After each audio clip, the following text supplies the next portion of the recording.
नमस्कार, मैं हूं यशस्वी पाठक और आप मेरे साथ देख रहे हैं एनबी न्यूज़ गोरखपुर। आए दिन हम आपके सामने ऐसे चेहरों को ले आते हैं जो आपके बीच के हैं और आपके सवालों के जवाब देते हैं। और इसी श्रेणी में आज एक ऐसा चेहरा मौजूद है जिनकी शख्सियत उनके कार्य में दिखाई देती है। बात कर रही हूँ मुख्य विकास अधिकारी इंद्रजीत सिंह की। सर, बहुत बहुत स्वागत है आपका एनबी। पहला सवाल सर एक आता है मन में, क्योंकि ज़मीनी हकीकत में कुछ काम हैं जो नहीं पहुंच पाते हैं। सरकार की बहुत सारी योजनाएं हैं, चाहे शौचालय को लेकर के, गौशाला को लेकर, स्वच्छता को खास तौर पर लेकर के, ग्रामीणों की बात करूं, ग्रामीण इलाकों की, इवन शहरी इलाकों की भी। ज़मीनी हकीकत पे आप कैसे निर्धारित करते हैं कि वो सारी योजनाएं लोगों तक पहुंचे? नमस्कार। ये जितनी भी हमारी ग्रामीण क्षेत्र की योजनाएं हैं जो विकास भवन से संचालित होती है, इसको लेके पिछले एक साल में कोविड के बाद बहुत सारे ऐसे स्टेप उठाए गए हैं ताकि उसमें पारदर्शिता आए और जो सही लोग हैं, पात्र लोग हैं, उन तक पहुँचे। और इसके लिए जो स्टेप्स हैं मैं आपसे अभी डिस्कस कर लेता हूँ। जैसे अलग अलग जिला स्तरीय अधिकारी द्वारा डीएम सर की अध्यक्षता में, जिलाधिकारी की महोदय की अध्यक्षता में चौपाल का पहले किया गया है। और तकरीबन हफ्ते में हमारी 3-4 दिन किसी न किसी गांव में चौपाल लगती है। जब चौपाल लगती है तो वहाँ पे सरकार के हर विभाग की स्कीम को पढ़ के सुनाया जाता है। जो वहाँ पे पहले स्कीमें जिन जिन को मिल रही है उनके नाम ओपन, जो हमारा पूरा पब्लिक फोरम पे पढ़े जाते हैं। पूरे गांव के ग्रामवासी वहाँ होते हैं और चौपाल की जो डिक्लेरेशन है हम लोग 2-3 हफ्ते पहले ही कर देते हैं।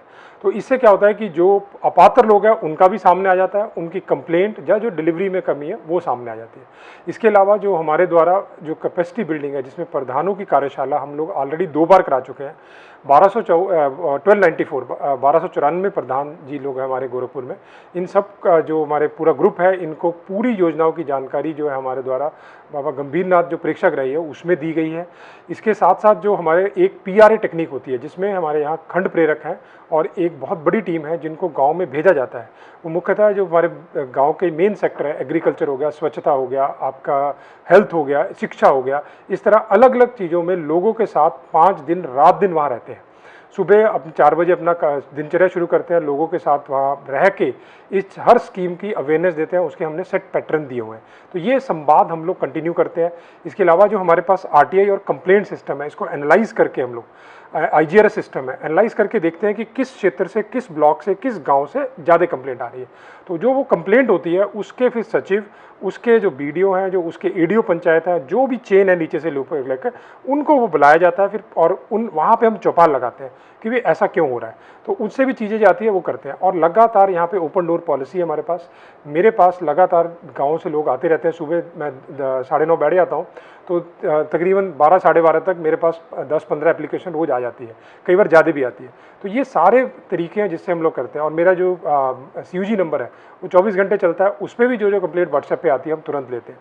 तो हमारी कोशिश रहती है ये रहे। एक और मैं बताना चाहूँगा यहाँ पे कि हमने अभी एक नया पहल की है जो पिछले 5-6 महीने चल रही है। जैसे प्रधानमंत्री आवास है, उसकी सूची जो 22-23 में मिलनी है, वो हर गाँव के सिटीजन इन्फॉर्मेशन बोर्ड, मतलब एक दीवार, जैसे पंचायत भवन की दीवार है, वहाँ लिखा दी गई है कि ये पात्र लोग हैं जिनको मिलनी है। फिर गाँव वाले उसको पढ़ लेते हैं, फिर बता देते हैं कि ये पात्र है कि नहीं है। वहाँ से हमारे ट्रांसपेरेंसी बढ़ती है। सरकार की जितनी स्कीमें हैं हम लोगों ने ये इंश्योर किया है कि गांव में लिख दी जाए। जैसे परफॉर्मेंस ग्रांट आई थी, जिन जिन गांव में आमदनी की है गांव ने, पंचायतों ने, उनको सरकार ने परफॉर्मेंस ग्रांट दी थी। ऐसे 32 गांव है गोरखपुर में, 32 गांव में सरकार द्वारा ग्रांट दी गई स्पेशल। उन ग्रांट में जो DPR बना है, जो जो योजना स्वीकृत हुई है, वहाँ बड़ी दीवार पे ट्रांसपेरेंट तरीके से लिख दी गई है। तो ये ट्रांसपेरेंसी करने का एक तरीके हैं जिसको हम अपना रहे हैं और लोगों के संवाद से हम लोग इसको करते हैं। तो ये लोगों से डायरेक्ट संवाद करते हैं। सर, अवेयरनेस का मुद्दा हमेशा से सामने आता है और ख़ास तौर पर ग्रामीण इलाकों की बात करना चाहती हूँ। कैसे अवेयरनेस वहाँ तक खास तौर पर पहुँचाते हैं आप लोग? अवेयरनेस में एक तो जो हमारी फील्ड विजिट है, मेरे द्वारा अपनी फील्ड विजिट बढ़ाई गई है।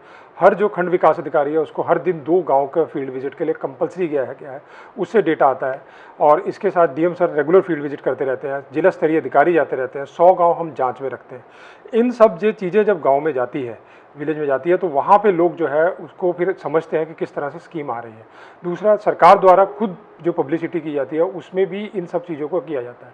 और मंथली, वीकली जो हमारे तहसील दिवस होते हैं, जब जो प्रोग्राम होते हैं ब्लॉक लेवल पे, उन सब में कैंप लगा के, मेला लगा के भी अवेयरनेस प्रोग्राम कराए जाते हैं। जी सर, ग्राम पंचायत की आपने गांव की बात की है, पंचायत की बात की है। ग्राम पंचायत में अक्सर मामले आते हैं भ्रष्टाचार के, उस पर आपकी क्या टिप्पणी रहेगी? भ्रष्टाचार के जो भी मामले हमारे सामने आए हैं या आते हैं, इसको बहुत सीरियसली लिया जाता है। जैसे अभी आपको बताऊं कि मेरे यहाँ ऐसे 13 सचिव है जिनके खिलाफ कार्रवाई हो चुकी है, ये इन्हीं मामलों को लेते हैं। और रिकवरी हमने 100% इंश्योर की है कि ये नहीं कि करके कोई चले जाएगा। विभागीय कार्रवाई अलग है, सजा अलग है, लेकिन रिकवरी 100% श्योर है। सेम मनरेगा लोकपाल यहाँ पे सरकार द्वारा दिए गए हैं। सोशल ऑडिट लगातार हो रहा है। 100 गाँव हम जाँच में रखते हैं हमेशा, और इसमें से जो तथ्य डेटा निकल के आता है उससे हम लोग सख्त से सख्त कार्रवाई कर रहे हैं। अभी आप देखेंगे जल्दी एक खंड विकास अधिकारी तक लेवल के ऑफिसर पे कार्रवाई हो रही है। ऑलरेडी हम 13 सचिव पे कर चुके हैं, और 100 की मैंने बताया गांव जांच में चल रहे हैं। मनरेगा के 100 गांव जांच में चल रहे हैं। मनरेगा लोकपाल अलग काम कर रहा है। सोशल ऑडिट में सिर्फ मनरेगा का ही नहीं, स्कीमों का सोशल ऑडिट एक सिस्टमेटिक तरीके से कराया गया। इसके साथ साथ हम लोग एक बोलते हैं जिसमें धावा या उड़ल एकदम एक महीने में, हफ्ते में एक प्रोग्राम चलाते हैं, जिसमें जाके आंगनवाड़ी हो गया, आपके स्कूल्स हो गए, पंचायत भवन हो गए, जहाँ टेंडर्स देनी है, रोस्टर के साथ सचिव बैठ रहे नहीं बैठ रहे, तो एक अचानक निरीक्षण करते हैं। जैसे लास्ट जब निरीक्षण किया गया था उसमें हमारे टोटल एब्सेंट कर्मचारी जो थे 110 थे। 500 जगह निरीक्षण किया गया था, यहाँ से पूरे ऑफिसर्स भेजे गए थे। तो इस तरह से हम लोग जो है इस चीज़ों को रोकने के लिए कर रहे हैं। और आरटीआई जब हम मीडिया में भी देखते रहते हैं, कोई अगर उसमें भी हाईलाइट होती है कोई चीज़, तुरंत उसमें जांच करते हुए कार्रवाई करते हैं। और जो मुझे डायरेक्ट व्हाट्सएप पे आता है या फ़ोन करके आता है, उस पर भी हम लोग कार्रवाई करते हैं। और सबसे बड़ा सहयोग तो आप लोगों का है। मीडिया से मुझे बहुत जो साथी है वो बता देते हैं कि सर इस गांव में ये समस्या है, ये कंप्लेंट है।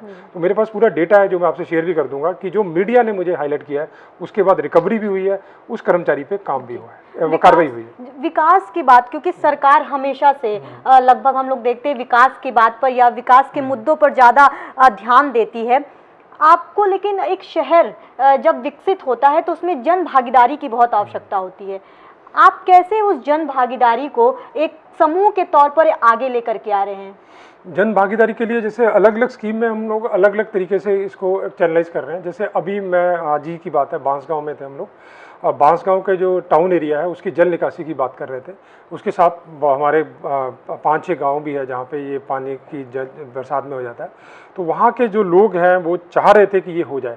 तो जब हमने जाके अपील की कि भी अपनी अपनी ज़मीन दीजिए, तो वो हो सकता है मंडे तक कबूल एग्री हो जाए, ताकि हम एक नाला खुद जाए। और तकरीबन जो बता रहे थे कि 20-25 गाँव का पानी निकलेगा, उसमें से 3 किलोमीटर का नाला खुदना है, जो मैं अभी देख के आया हूँ, सर्वे करके आया हूँ। इससे पहले उड़वा के ताड़ी गाँव में भी यही सेम चीज़ किया गया था। जन सहभागिता हमें अच्छा सहयोग मिलता है। किसी भी गाँव में अगर जाके हम कोई अपील करते हैं तो हमें तुरंत मिलता है। जैसे अभी हमने एक भूसे के लिए अपील की कि जो गौशालाएं चल रही है उसमें सरकार के साथ साथ जन सहभागिता भी बढ़े। तो जैसे हमने अपील की, मैं कल आपको बता रहा हूँ कि कल ही जो हमें 5 लाख का भूसा डोनेशन में मिला है। अभी माननीय मुख्यमंत्री जी के जो कार्यक्रम होंगे उसमें हम प्रशस्ति पत्र भी उन लोगों को देंगे। तो हमारे जितने भी जनप्रतिनिधि हैं, प्रधान जी से लेके एकदम ऊपर तक, सब लोग हमें जन सहयोग देते हैं। और हमारा लगातार संवाद रहता है लोगों के साथ भी, जनप्रतिनिधियों के साथ भी। और जहाँ जहाँ भी विकास भवन ने जनप्रतिनिधियों से सहयोग मांगा है, चाहे वो हमारे प्रधान जी हैं, ब्लॉक प्रमुख हैं, या विधायक जी हैं, या सांसद जी हैं, सब ने आगे बढ़ के सहयोग किया है। जैसे मैं आपको बता दूं, कौड़ीराम में एक शौचालय बनना था, तो माननीय विधायक जी ने वहाँ सामने आके बताया कि यहाँ बनना है, और उन्होंने पूरा सहयोग करके बनाया। मतलब मैं नाम नहीं लेना चाहूँगा, हर विधायक जी के साथ ऐसे ही है, अच्छा सहयोग मिलता है। तो जन सहयोग हमें जनप्रतिनिधियों के माध्यम से भी, डायरेक्ट भी जहाँ भी अपील करते हैं हमें मिलता है। और हम लोग काफ़ी इंटरेक्ट करते रहते हैं लोगों से लगातार, क्योंकि आप लोगों से संवाद कर रहे हैं। आपने चौपाल, जैसा कि आपने कहा, आप लगातार चौपाल भी लगाते आ रहे हैं।